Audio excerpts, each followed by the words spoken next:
বর্ষাকালে বেগুন চাষ করেও আমার বেগুন গাছে কেন পোকা নেই এবং নিয়মিত ফল ফুল ধরে রাখতে আমি কি পদ্ধতি ব্যবহার করি তা আজকে আপনাদের সাথে শেয়ার করব। আমার বেগুন গাছে প্রতিটি গিটে গিটি ফলন কিভাবে সম্ভব হলো, পোকামাকড় নিয়ন্ত্রণের জন্য আমি কোন কোন কীটনাশক ব্যবহার করি, এছাড়াও সার ম্যানেজমেন্ট সহ সব কিছুই দেখাবো আজকের এই ভিডিওতে। তাই ভিডিওটি সম্পূর্ণ দেখতে থাকুন। আশা করি বেগুন চাষে পোকা নিয়ন্ত্রণ ও অধিক ফলন নিশ্চিত করতে ভিডিওটি আপনাদের খুবই উপকারে আসবে। সম্মানিত চাষি ও কৃষিপ্রেমী বন্ধুরা, আসসালামু আলাইকুম। আশা করি সকলেই ভালো আছেন। সাধারণত বর্ষার মৌসুমে অনেক কৃষকই বেগুন চাষ করতে ভয় পান, কারণ এই সময় পোকামাকড় দমন করা খুবই কঠিন হয়ে পড়ে। কিন্তু আমার বেগুন গাছে তেমন কোনো পোকার আক্রমণ নেই। কেন নেই, আমি কোন কীটনাশক ব্যবহার করি সে বিষয়ে সঠিক তথ্য আপনাদের জানাবো। তাছাড়াও গাছে ফুল ফল টিকিয়ে রাখতে আমি কি সার ও অনুখাদ্য ব্যবহার করি এই সব কিছুই দেখাবো এই ভিডিওতে। আমি যেভাবে চাষাবাদ করি, যে পদ্ধতিগুলি ব্যবহার করে সফল হয়েছি, নিজের সেই অভিজ্ঞতা থেকে আপনাদের জানাই। আপনারাও যদি এই নিয়মগুলো মেনে চাষ করেন, ইনশাল্লাহ আপনারাও সফল হবেন। সম্মানিত চাষিপ্রেমী বন্ধুরা, মূল ভিডিওটি শুরু করার আগে আপনাদের কাছে ছোট্ট একটা অনুরোধ, ভিডিওটা যদি আপনার উপকারে আসে অবশ্যই একটা লাইক দিন এবং চ্যানেলে নতুন হয়ে থাকলে অবশ্যই চ্যানেলটি সাবস্ক্রাইব করুন। প্রথমত আমি আমার বেগুন গাছের জন্য একটা স্প্রে শিডিউল তৈরি করেছি।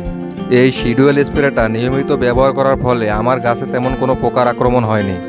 দ্বিতীয়ত, আমার এই বেগুনের জমিনে মালচিং পদ্ধতি ব্যবহার করেছি। আধুনিক এই পদ্ধতিতে পোকার আক্রমণ নিয়ন্ত্রণে এবং ফলন বৃদ্ধিতে গুরুত্বপূর্ণ ভূমিকা রেখেছে। তাই আমাদের উচিত আধুনিক পদ্ধতিতে চাষাবাদ করা, কারণ এতে করে ক্ষতির সম্ভাবনাটা খুবই কম হয় এবং ফলন ও লাভ দুটোই বেশি হয়। চলুন এবার জেনে নেই স্প্রে শিডিউল সম্পর্কে। আমি কি স্প্রে করেছি। আমি চারা রোপণের 4 দিন বয়সে কার্বেন্ডাজিং গ্রুপের ছত্রাকনাশক স্প্রে করি, আর 8 দিন বয়সী কীটনাশক স্প্রে শুরু। গাছের বয়স 8 দিন, কীটনাশক প্রথম স্প্রে সবিক্রন 425 ইসি, সিনজেন্টা কোম্পানি। কীটনাশকের গ্রুপ হলো প্রোপেনোফস প্লাস সাইপ্রোমেথিন।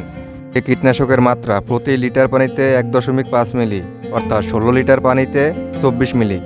এই কীটনাশকের উপকারিতা: চুষে খাওয়া ও চিবিয়ে খাওয়া পোকা, ফুল মাছি, সাদা মাছি, জাপ পোকা এবং ফলের মাছি সহ পামকিন বিটলের বিরুদ্ধেও কার্যকর।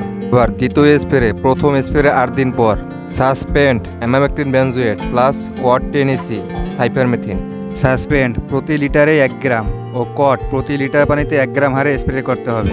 এবার তৃতীয় স্প্রে দ্বিতীয় স্প্রের 8 দিন পর কীটনাশক প্রোগ্লেম প্লাস সবিক্রন। মাত্রা: প্রোগ্লেম প্রতি লিটারে 1 গ্রাম এবং সবিক্রম প্রতি লিটার পানিতে 1.5 মিলি হারে। চতুর্থ স্প্রে তৃতীয় স্প্রের 8 দিন পর ভলিউম ফ্লেক্সি প্লাস প্রোগ্লেম। স্প্রে মাত্রা: ভলিউম ফ্লেক্সি প্রতি লিটারে 1/2 মিলি এবং প্রোগ্লেম প্রতি লিটার পানিতে 1 গ্রাম হারে একসাথে মিশিয়ে স্প্রে করতে হবে। আর পঞ্চম স্প্রে চতুর্থ স্প্রে 8 দিন পর কীটনাশক আলিকা প্লাস সাসপেন্ড। স্প্রে মাত্রা: আলিকা প্রতি লিটার পানিতে 1/2 মিলি হারে এবং সাসপেন্ড প্রতি লিটারে 1 গ্রাম হারে স্প্রে করতে হবে। ষষ্ঠ স্প্রে পঞ্চম স্প্রে 8 দিন পর কীটনাশক ইনসিপিও প্লাস বেনজেমা। ব্যবহার মাত্রা: ইনসিপিও প্রতি লিটার পানিতে 1/2 মিলি হারে এবং বেনজেমা প্রতি লিটার পানিতে 1 গ্রাম হারে স্প্রে করতে হবে। সপ্তম স্প্রে ষষ্ঠ স্প্রে 8 দিন পর কীটনাশক কাপলান প্লাস বেল এক্সপার্ট। ব্যবহার মাত্রা: দুটোই প্রতি লিটার পানিতে 1/2 মিলি হারে। এই স্প্রে শিডিউল ঘুরিয়ে ফিরিয়ে ব্যবহার করলে বেগুন গাছে পোকার আক্রমণ একেবারে হবে না বললেই চলে। অনেকেই হয়তো ভাবতে আছেন এতগুলো ঔষধ ব্যবহার করা সম্ভব কিনা। আমি বলবো হ্যাঁ, অবশ্যই সম্ভব। আপনি যদি বাণিজ্যিকভাবে চাষাবাদ করেন এবং চাষাবাদ যদি আপনার পেশা হয়, তাহলে সফলতার জন্য এই নিয়মগুলো মেনেই চলতে হবে। মানে তো দর্শক, স্প্রের ক্ষেত্রে আরেকটা বিষয় লক্ষ্য রাখতে হবে, তা হলো 15 দিন অন্তর অন্তর কার্বেন্ডাজিম প্লাস ম্যানকোজেব গ্রুপের একটি ছত্রাকনাশক স্প্রে করতে হবে। এতে করে গোড়া পচা, কাণ্ড পচা ও ঢলে পড়া রোগ থেকে গাছ রক্ষা পাবে। দর্শক, এবার জানাবো সার ম্যানেজমেন্ট সম্পর্কে। উপরি হিসাবে যে সারগুলি আমরা ব্যবহার করে থাকি তা হলো বিঘা প্রতি TSP 10 KG, DAP 8 KG, MOP potash 8 KG, gypsum 5 KG, magnesium sulphate 2 KG এবং ন্যাপথলিন অ্যাসিটিক অ্যাসিড 2 কেজি। এবার সমস্ত সারগুলো একসাথে ভালোভাবে মিশিয়ে যদি মালচিং পদ্ধতিতে চাষ করা হয়, মালচিং সাইড থেকে হালকা সরিয়ে মূল গাছ থেকে একটু দূরে 2 গাছের মাঝ বরাবর ছিটিয়ে দিলে ভালো ফলাফল পাওয়া যায়। আর যদি মালচিং ছাড়া সাধারণ পদ্ধতিতে চাষ করা হয়, তাহলে মূল গাছ থেকে 6 থেকে 8 ইঞ্চি দূরে রিং করে রিংয়ের ভেতর সার দিয়ে মাটি দিয়ে ঢেকে দিতে হবে।